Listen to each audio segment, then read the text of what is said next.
Bom dia, pessoal. Vamos de BTC na manhã dessa quarta-feira, 17 de abril. Agora na Espanha, 9 horas e 32 minutos. No Brasil, 4 e 32 da manhã. Gente, o DXY começou caindo levemente. Está desenhando ainda um corpo real comprador. Chegou a bater na máxima ontem 106,09. Encostou nesse platô aqui, nesse pivô, que na memória do mercado, nesse último toque, levou ele para 109. Vamos ver se o DXY começa a emburacar. Se o DXY insistir na sua subida, é possível que a BTC promova um fundo duplo, com aquele fundo desenhado na mega agulhada ultimada quando do ataque iraniano contra Israel. Chegamos a fazer 60.660. Ontem a gente chegou a fazer um fundo em 61.600. Nesse momento, agora eu estou no gráfico de 4 horas ancorado pela banda de VWAP semanal. Nesse momento a BTC está presa no patamar da própria VWAP semanal, que está exatamente em 63.500. Então a gente vai ficar embolado aqui um tempo, mas o nosso target para o curto prazo é o patamar da VWAP mensal, que está lá em 67.200. Agora eu estou no gráfico de 6 horas ancorado pela banda de VWAP mensal. Lá no 4 horas eu estava ancorado pela banda de VWAP semanal. A VWAP semanal está ali travando e segurando o preço da BTC nesse patamar de 63.500. Agora eu estou na banda de VWAP mensal, no gráfico de 6 horas.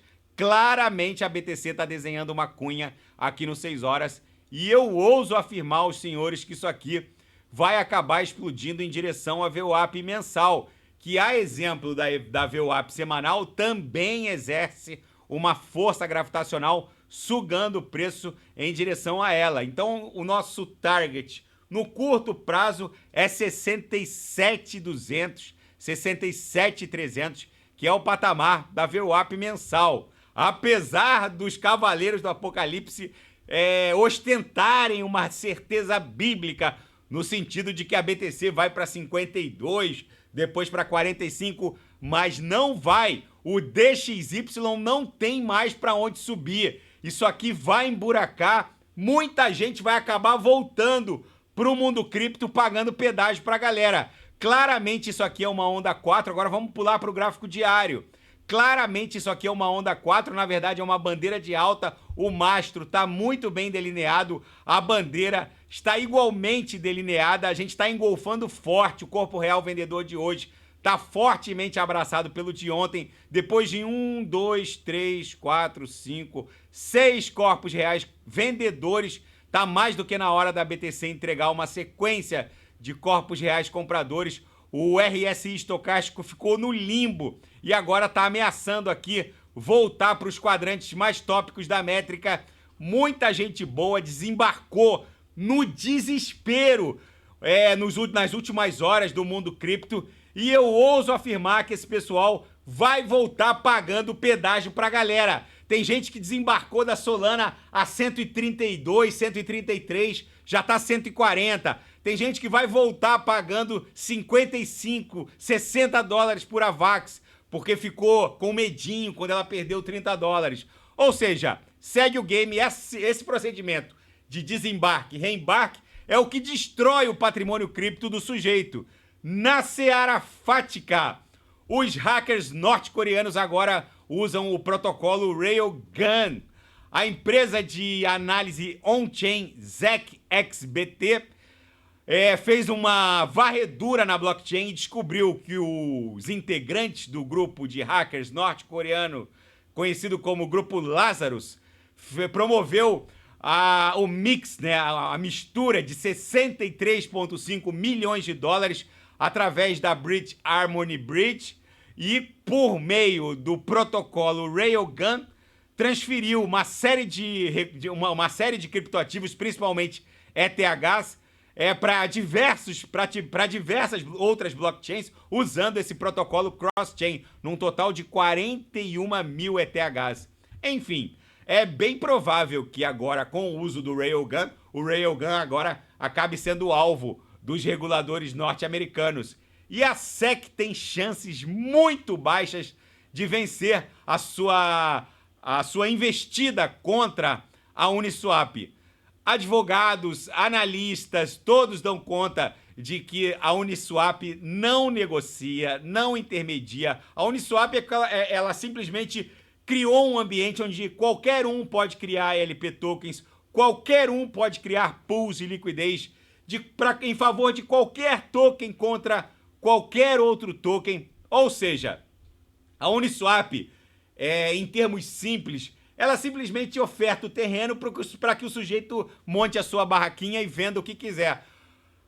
A Uniswap não tem controle sobre quem cria um LP token, criando uma pool de liquidez, ou seja, ela não pode ser acusada de intermediar, ela não pode ser acusada de vender um security, um valor mobiliário, porque não é ela que cria a pool de liquidez. Ela só oferta o protocolo que permite essa criação. E parece que a SEC ainda não entendeu essa mecânica da descentralização da Web3, onde os verdadeiros criadores de liquidez do mercado são cada um de nós. Qualquer um pode criar um token agora e ir na Uniswap e criar um LP token gerando pool de liquidez em favor de qualquer ativo. É isso que a SEC não consegue entender. E a Bitcoin cai 10% na semana do halving. A gente está a poucas horas do halving. Vou até dar o refresh aqui na blockchain da BTC. Há 2 minutos atrás foi minerado o bloco 839.609.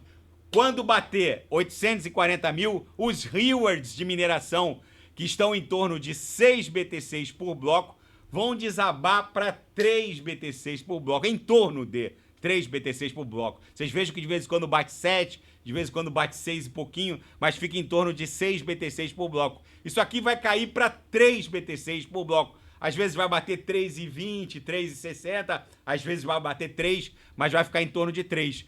E o colapso na oferta vai pressionar absurdamente o preço da BTC de forma ascendente. E na seara geopolítica e finanças internacionais, uma reportagem na Bloomberg que há pouco tempo atrás, há poucos anos atrás, seria considerada uma reportagem herege, por assim dizer. A reportagem, escrita por 2 economistas que operam em Wall Street, dá conta de que faz uma pergunta ponderando a possibilidade dos aumentos da taxa básica de juros do Fed estarem, na verdade, provocando o boom econômico e não provocando uma retração. A pergunta é, e se os aumentos das taxas do Fed estiverem realmente provocando um boom econômico? É uma teoria tão radical que está se espalhando pela própria heresia que ela traz consigo. A pergunta leva em consideração o seguinte: e se os aumentos na taxa básica de juros dos últimos 2 anos estiverem, na verdade, impulsionando a economia norte-americana? Em outras palavras, talvez a economia não esteja a crescer apesar das taxas mais elevadas, mas sim por conta das taxas elevadas. O que o Fed não está considerando é que a ideia, a princípio radical, não leva, dá conta de que o Fed não leva em conta de que hoje grandes corporações, como é o caso das Big Techs, têm uma capacidade de geração de caixa tão bizarra que faz frente, ou seja, ameaça os reguladores financeiros. O exemplo é, por exemplo, a Microsoft ou a Google, Alphabet ou mesmo a Nvidia. Essas empresas têm uma capacidade tão bizarra de geração de caixa, na casa das dezenas, algumas centenas de bilhões de dólares, que a geração de caixa acaba impondo compra de títulos, que acaba impondo mais recursos no mercado. O que essa reportagem quer dizer com isso? Toda essa teoria macroeconômica fazia sentido quando a festa dos trilhões não existia. Numa época em que as 7 Big Techs, as 7 magníficas somadas, não valiam 40, 50 trilhões de dólares. Hoje, se a gente somar Nvidia, Microsoft, Apple, Meta, ex-Facebook, e pegar o top 30 ali da Nasdaq, Dow Jones, elas juntas valem quase 60, 70 trilhões, e a capacidade dessas empresas gerarem caixa e aportarem não em treasuries de longo prazo, mas em bonds de curtíssimo prazo, faz com que o dinheiro em caixa dessas empresas, que tem uma capacidade bizarra de geração de caixa, imponha mais dinheiro em circulação. Então essa reportagem tá ponderando o imponderável. O aumento na taxa básica de juros nesse cenário atual, que é completamente inédito em relação a todas as outras crises, que na verdade foram solucionadas injetando uma tonelada de dinheiro no mercado e que gerou essas bizarrices que valem trilhões, agora o aumento na taxa básica faz com que o aumento na remuneração dos bonds acabe criando uma enxurrada de dinheiro no mercado. É isso que essa reportagem está ponderando, o imponderável. E Israel avalia uma resposta ao ataque iraniano, sendo que cada escolha é um grande risco. É a capa do New York Times hoje. E os aliados ocidentais e os Estados Unidos agora planejam mais sanções contra o Irã para tentar dissuadir Israel de uma resposta. Mas o fato é que os aliados não sabem se essas novas sanções econômicas contra o Irã vão surtir efeito ou vão empurrar ainda mais o Irã num isolamento que vai redundar na criação do artefato nuclear. Para quem não sabe, o Irã já enriquece urânio a 83%. Falta muito pouco para bater 90 e poucos por cento.